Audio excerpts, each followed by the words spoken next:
On January 27th, the Minnesota Senate had the opportunity to lift the cloud over the body that had existed ever since police officers found Senator Mitchell hidden in a basement bathroom of her stepmother's home. Minnesota statute and Senate rules both outline the process for handling conflicts of interest and expect members to disclose any issue for which they have a financial conflict.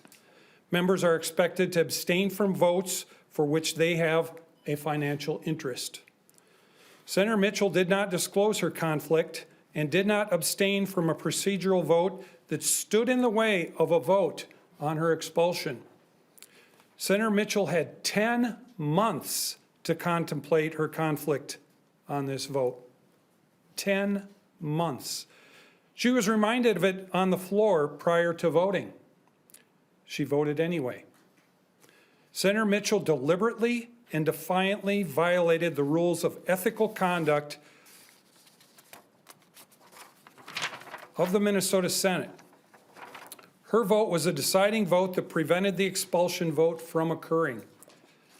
Our contention is simple. Senator Mitchell has a conflict of interest in any vote related to her political future. Any vote to expel her from the Senate would result in the loss of her employment as a senator and would immediately end access to the salary and benefits afforded to a legislator. The benefits to remaining a senator are considerable. Senator Mitchell is an employee of the state with a salary, health insurance, and assigned staff to help her with her work.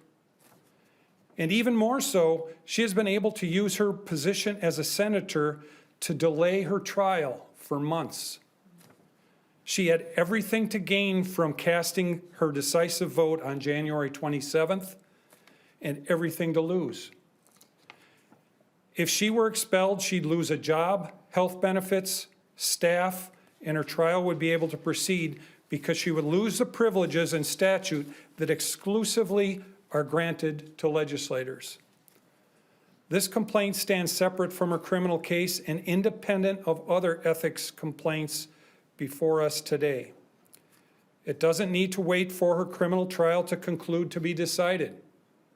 The Subcommittee on Ethical Conduct should immediately act to prevent Senator Mitchell from participating in any vote associated with her political future and should take any and all disciplinary action warranted by this violation of the public trust. All of the steps along the way have given Senator Mitchell the opportunity to do the right thing. And not only around this particular vote that we talk about in this new complaint and that I outlined in my opening remarks, not only there was she given the opportunity each and every time to do the right thing, and it was deliberate defiance of our rules by this member. Not only that, we did not act on that complaint and again gave her the opportunity to do the right thing. We got to this year, ladies and gentlemen, and she did it again. And she did it very clearly and defiantly and deliberately. Senator Miller has multiple times stood up and said and asked to be recused from voting, and because it had to do with his business. Most recently, it was I think it was the copper theft bill or something. Senator Goggin used to do it regularly around his employment with Xcel Energy when there was an energy bill that came before the body, and others have as well. Members read these rules, members follow these rules. This one doesn't.